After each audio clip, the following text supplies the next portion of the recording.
Before we dive into this incredible story, if you're enjoying these untold Hollywood secrets, please hit that like button and subscribe for more shocking celebrity revelations. Your support means the world to us. Now let's get into this amazing story. September 3rd, 1968. Clint Eastwood was sitting across from studio executive Victor Steinberg in a plush Beverly Hills office, listening to the man who controlled his contract tell him that he was fundamentally untalented and would never be more than a second-rate TV actor. What happened next would become one of Hollywood's greatest revenge stories. Not because Clint raised his voice or made threats, but because he did something far more devastating. He proved Steinberg spectacularly wrong. Within 5 years, Victor Steinberg would be out of the movie business entirely, while Clint Eastwood would be one of the biggest stars in the world. This is the story of what happens when arrogance meets determination, and why some insults become the fuel for legendary careers. Now, let me back up here and explain who Victor Steinberg was, because understanding his power makes his eventual downfall even more satisfying. In 1968, Victor Steinberg was head of talent development at Columbia Pictures. He'd been in the business for 22 years,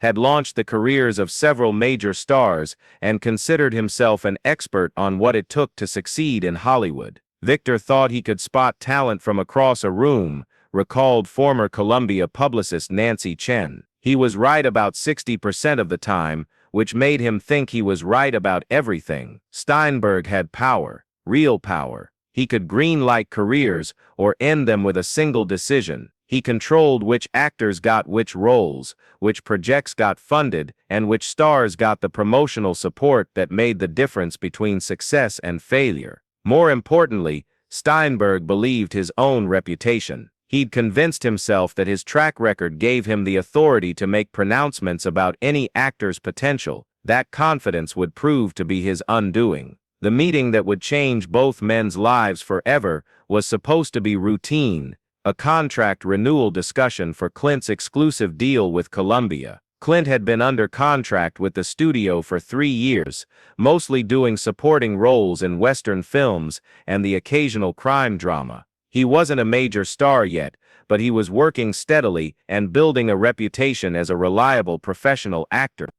But Steinberg had decided that Clint Eastwood was never going to be leading man material. Victor had this theory that movie stars needed a certain kind of charisma that couldn't be taught or developed, explained former Columbia executive Robert Weiss. He believed you either had it or you didn't, and he'd decided that Clint didn't have it. The meeting started civilly enough. Steinberg opened by acknowledging Clint's professionalism and work ethic, praising his punctuality and his ability to take direction. "Clint, you've been a solid contributor to this studio," Steinberg said from behind his massive oak desk. "You show up on time, you know your lines, you don't cause problems on set. Thank you, Mr. Steinberg, which is why this conversation is difficult for me." Clint felt his stomach drop. He'd been expecting a routine contract renewal, but Steinberg's tone suggested something else entirely. "We've been evaluating your career trajectory, looking at audience response, box office performance,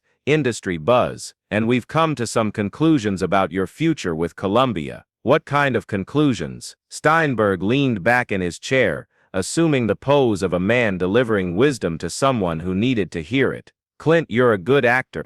Solid, dependable, professional, but there's a difference between being a good actor and being a movie star. Meaning that some people have that indefinable quality that makes audiences want to watch them, and others don't. It's not a criticism, it's just reality." Clint remained silent, waiting for Steinberg to get to his point. "The reality is that you lack the charisma necessary for leading roles. You're fundamentally a character actor, a supporting player. And there's nothing wrong with that mess. The industry needs good character actors." The words hit Clint like a physical blow, but he kept his expression neutral. "So what are you proposing?" "We're offering you a 5-year contract extension, but with revised terms that reflect your actual market value and career potential." Steinberg slid a contract across the desk. Clint glanced at it and saw numbers that were insultingly low, barely more than he'd been making 3 years earlier.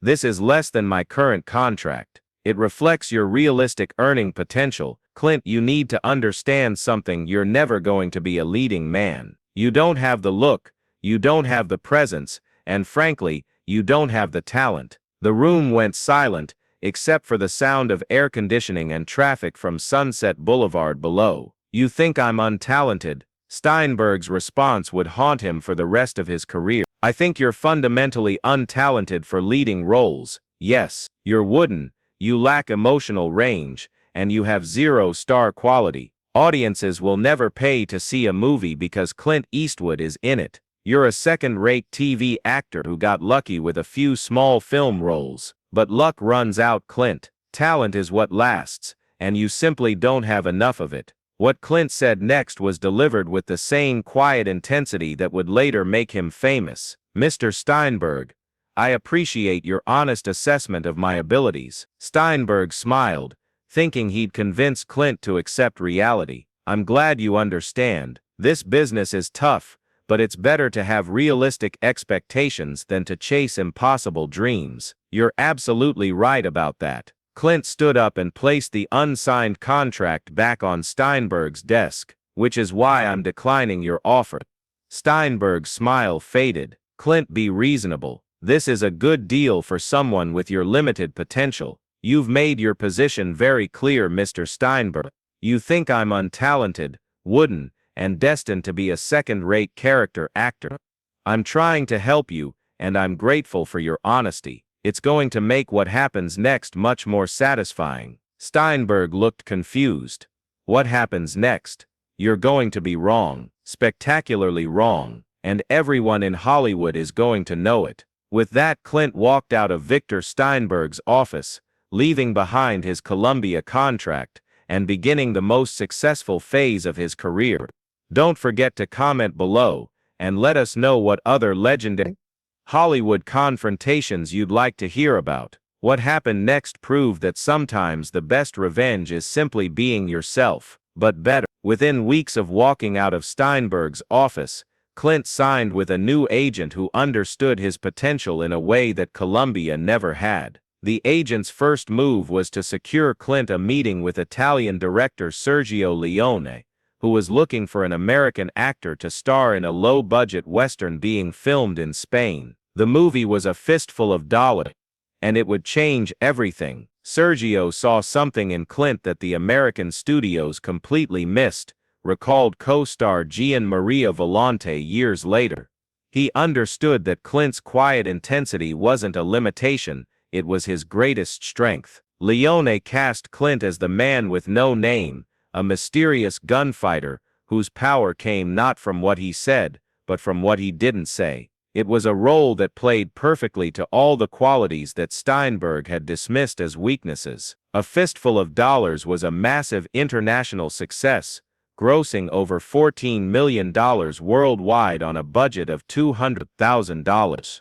More importantly, it established Clint as a new kind of movie star, one whose appeal came from strength, silence, and an authenticity that audiences found magnetic. Leone immediately cast Clint in 2 more films, For a Few Dollars More and The Good, the Bad, and the Ugly. Each film was more successful than the last. By 1967, Clint Eastwood had become an international superstar, with the trilogy grossing over $25 million worldwide. But the real vindication came when American studios started competing for Clint's services. Warner Brothers offered him the lead in Hang 'Em High, his first starring role in an American Western.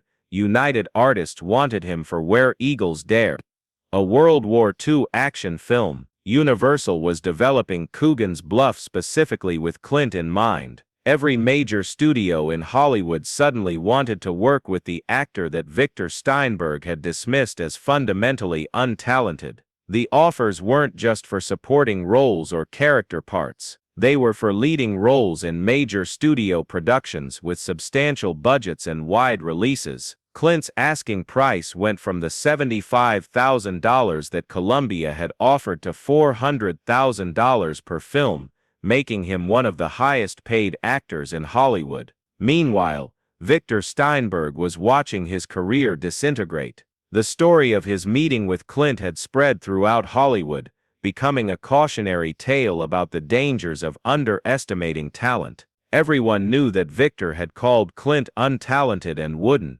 recalled entertainment journalist Rona Barrett, and everyone could see that Clint was proving him wrong with every successful film. Steinberg's reputation for spotting talent was destroyed. If he could be so spectacularly wrong about someone as successful as Clint Eastwood, how could anyone trust his judgment about other actors? Columbia's board of directors began questioning Steinberg's other decisions. Projects he'd rejected were being picked up by other studios and becoming hits. Actors he'd dismissed were finding success elsewhere. By 1971, 3 years after his meeting with Clint, Victor Steinberg was quietly asked to resign from Columbia Pictures. He moved to a smaller studio, then to television, then to regional theater production. His career never recovered from being so publicly and completely wrong about Clint Eastwood, but the most satisfying moment in this revenge story came in 1973, 5 years after Steinberg had called Clint untalented. Clint was attending a Hollywood premiere when he spotted Steinberg across the room. Instead of ignoring him or confronting him, Clint did something that was both generous and devastating. He walked over to Steinberg, extended his hand and said, "Victor, good to see you. Thanks for the motivation." Steinberg was forced to shake hands with the man whose career he'd tried to destroy, in front of dozens of industry insiders who knew the whole story. It was the perfect response, observed director Don Siegel, who witnessed the encounter. Clint didn't humiliate him or gloat. He just reminded everyone in the room that Victor had been wrong, and that being wrong about Clint Eastwood had consequences. By 1975, Clint was not only one of the biggest stars in Hollywood, but also a successful director with Play Misty for Me and High Plains Drifter.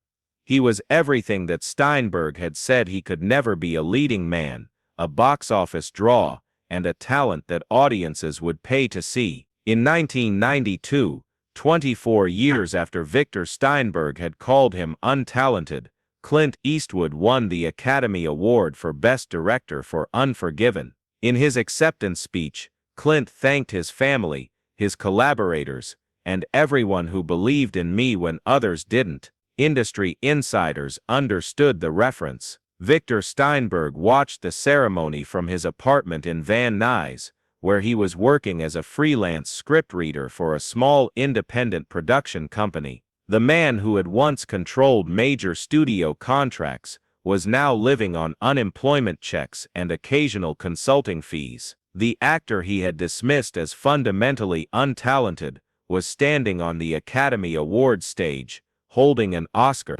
The revenge was complete. But perhaps the most telling aspect of this story is that Clint never publicly named Victor Steinberg or detailed their confrontation. He didn't need to. His success spoke louder than any words could. Clint understood that the best revenge isn't destroying your enemies, explained longtime friend and director Buddy Van Horn. It's succeeding so completely that your enemies destroy themselves. September 3, 1968, a studio executive told an actor that he was untalented and would never be a star. 24 years later, that actor was accepting an Academy Award, while the executive was out of the business entirely. The lesson is simple: be careful who you dismiss, because some people take rejection as a challenge, and some challenges create legends. Victor Steinberg thought he was managing a mediocre actor's career expectations. Instead,